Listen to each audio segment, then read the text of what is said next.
Thing across here, we had a question. Good evening to the gathering. I actually came to the meeting here this afternoon to put forward a question to the panel, each of you actually. And the good gentleman in front of me actually beat me to it by speaking to the food import bill. And I would just quickly just ask the questions individually and you can answer in turn. Mr. Rambrat, specifically to Mayaro, and we talk about management issues, which has been the topic raised by Dr. Rowley. The medium-term policy framework 2011-2014 set out certain targets for agriculture and food security for Trinidad and Tobago. The food import bill was one. The rate of food price inflation and all these other things, I'm sure you're very familiar. There's something happening in Trinidad and Tobago now that does not seem to catch much of attention towards policymakers, but it gets the sensation on the internet and so, which is an exogenous factor, not a management issue, but the influx of the sargassum seaweed, all right?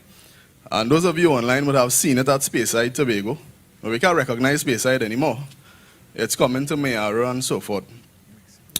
Assuming that with the support that you get to be the representative for Mayaro come the morning of September the 8th, how will you treat with such an issue, number one, and two, what will you do going forward to build the resilience of fisherfolk and farmers? Let's start in Mayaro, towards treating with these exogenous issues, and then beyond that, the management issues as you described.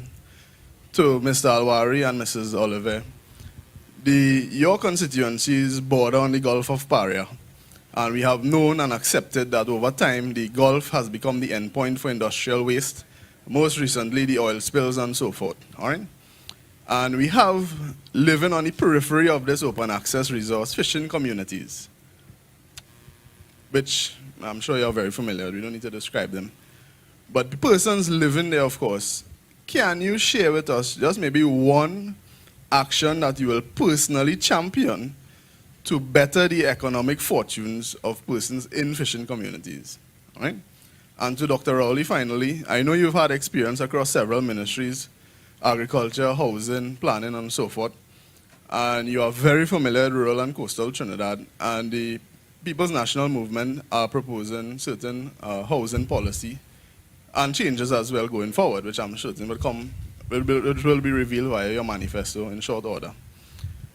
The persons in these fishing communities and rural Trinidad and so are looking forward right now with your proclamation of or your statement of intention to create a Ministry of Rural Development.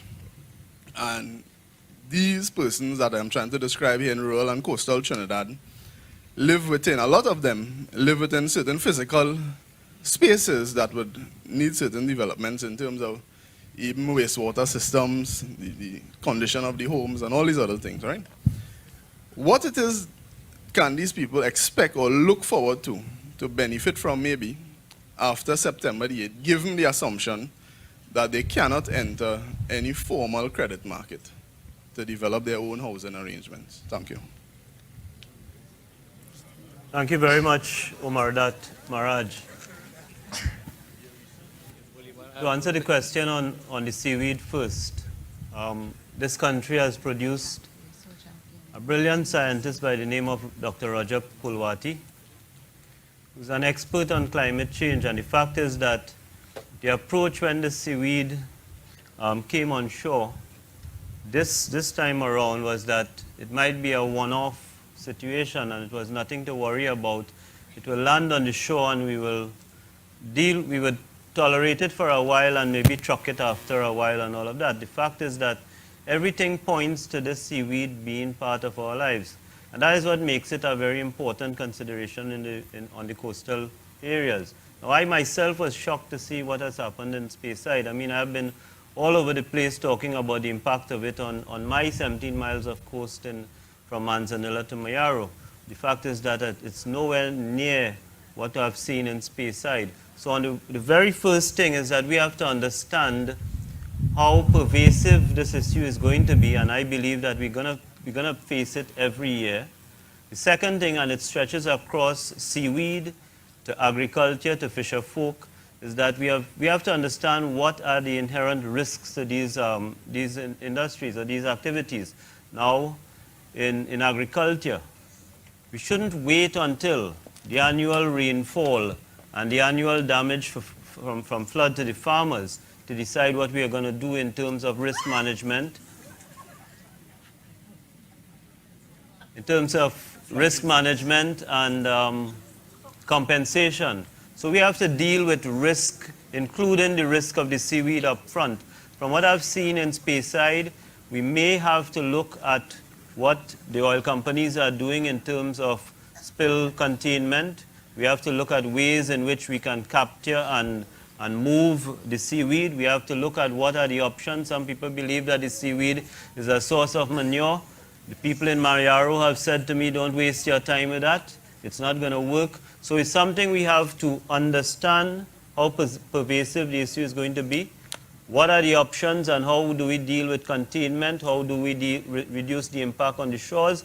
And what I've been across the country talking about, we have to face up front the issue of compensation. It's not only the hoteliers in Tobago, it's every tourism entrepreneur on the coast and everybody involved in fishing who's being affected in a serious economic way by this seaweed. Now, in Mayaro, my constituency was severely affected by the ban in hunting. Now, I'm not getting into the pros and cons of whether hunting should have been banned. What I said as a columnist back then and what I say now is that my community should have been consulted. I heard somebody in the media saying, you know, these hunters should be retrained. Retrained as what?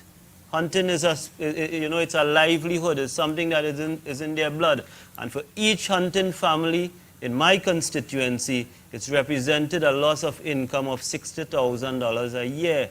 So that lack of consultation and lack of understanding of how these activities are important to rural economies is what have us in this crisis at this time. So it's not a complex issue. It's not a new issue.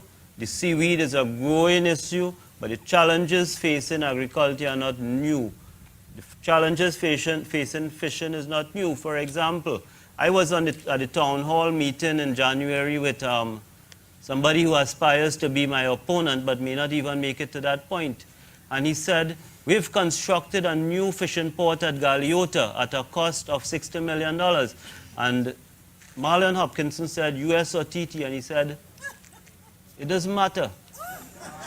And on June 12, 2012, Kevin Ramnarine, who is struggling to be the candidate for Komoto Manzanilla, cut a ribbon to that $60 million US or TT facility in Galeota.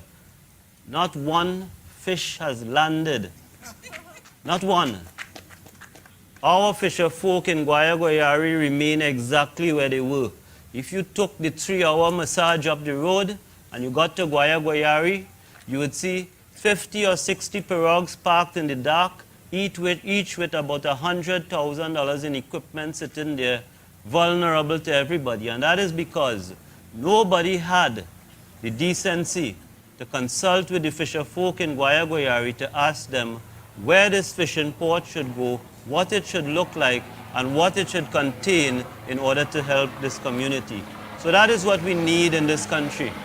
Whether it's the seaweed, hunting, fishing, agriculture, we need to consult, we need to listen to the people whose livelihoods are at stake, and we need the will to get it done.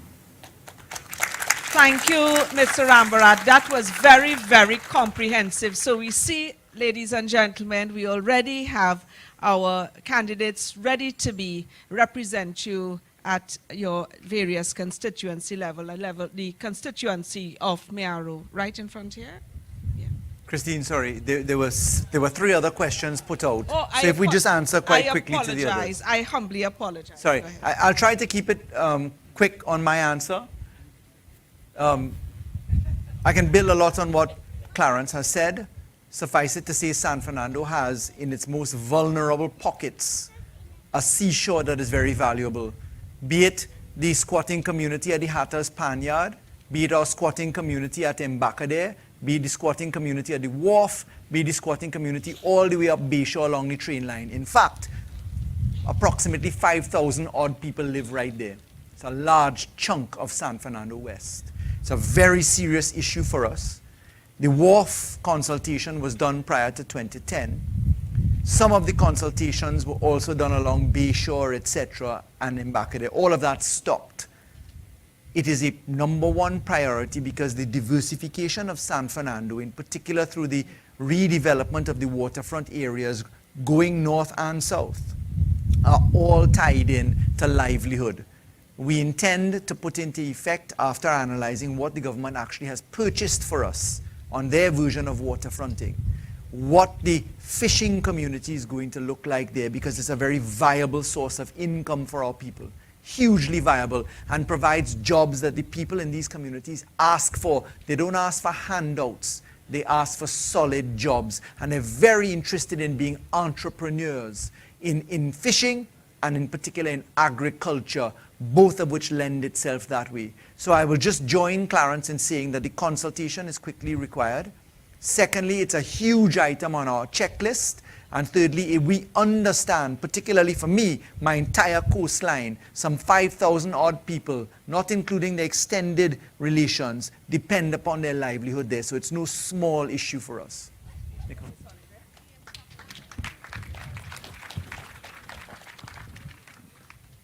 Now, in addition to what Clarence and Faris have just said, what the fisher folk really require would include protection of the nurseries for the fishing stock. They need a limitation on the use of and the extent of deep sea trawling, which impacts on their catch.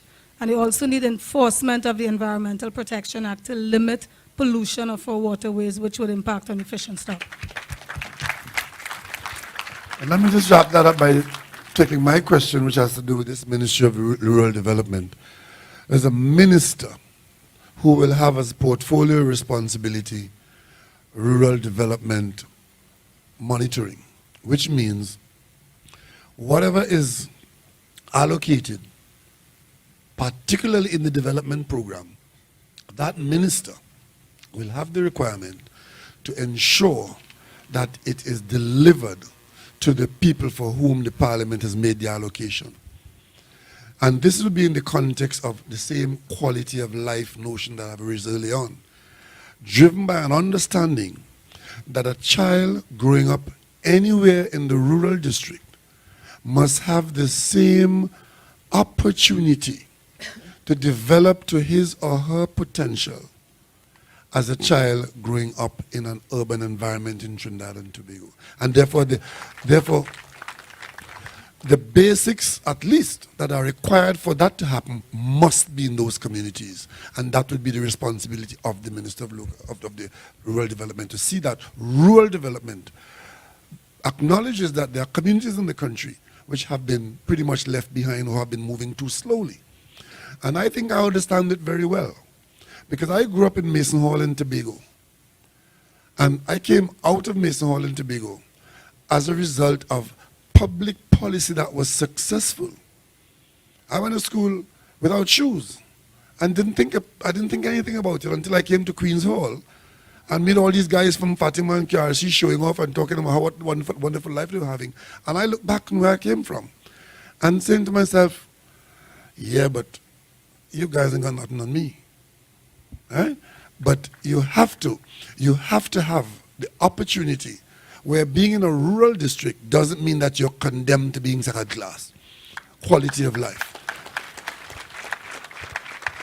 And a minister will have the responsibility for the insertion of what it takes to ensure that persons in those communities get what the country has for them. Because understand, the bills are paid by an ownership arrangement where we all have a claim on the national patrimony.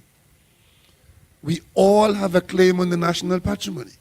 And if a child is growing up in Toko, in Felicity, or wherever the case might be on the coast, or down in deep Moruga, that child has a claim. And that Minister for Local Government Development, for Rural Development, has the responsibility of ensuring that that child's interest is protected in the allocation of state resources. Thanks again, panel. That was very comprehensive. We heard